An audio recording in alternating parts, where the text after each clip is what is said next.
Ladies and gentlemen, now every 2 or 3 years, a person with a combination of a perfect voice, great looks, and incredible talent comes along. But this is one of those off years. So while we're waiting for that to happen, ladies and gentlemen, here's Murray Roman.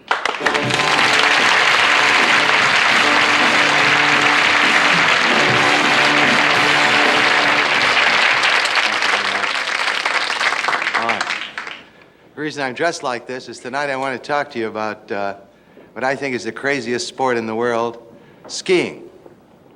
Now, you might not think skiing is crazy, but if you've never tried it, the purpose of my dissertation is to tell you to think about it.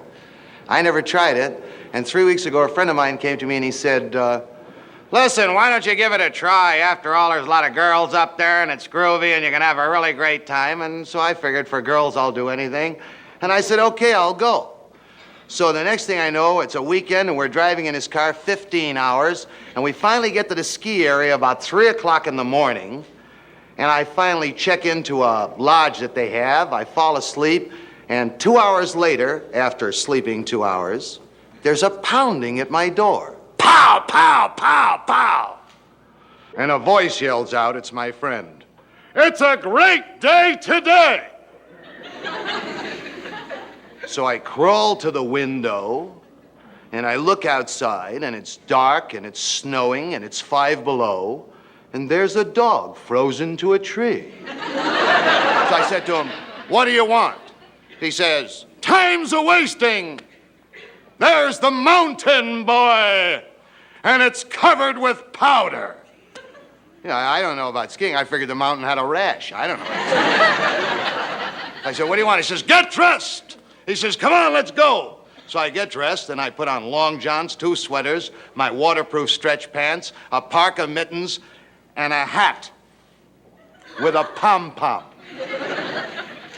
I am now, without doubt, the wide world of sports.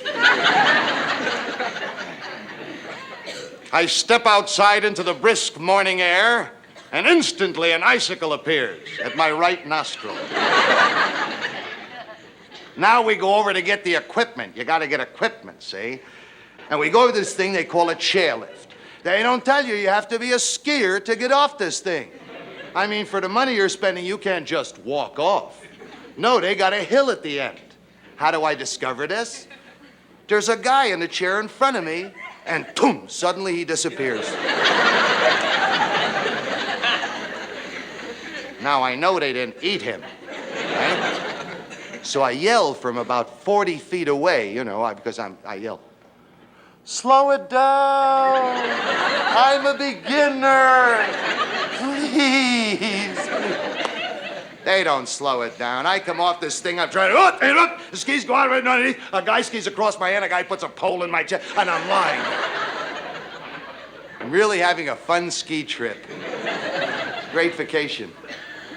Just then, I'm lying there trying to look like it's a bad accident. My friend discovers me. Oh, there you are, he says. I've been looking all over for you. I've made 30 runs already this morning. I've had 12 bowls of chili. And I said, oh, Groovy, would you mind standing over there, man? You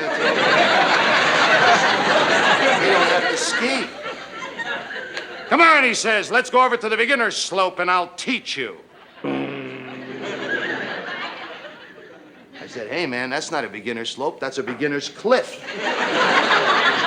My first instinct is I'll wait till June, the snow melts, I'll walk across. I push myself off, and I perform a ski maneuver that Jean-Claude Killy never thought of.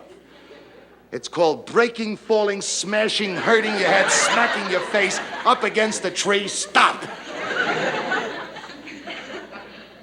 By this time, my watch has stopped.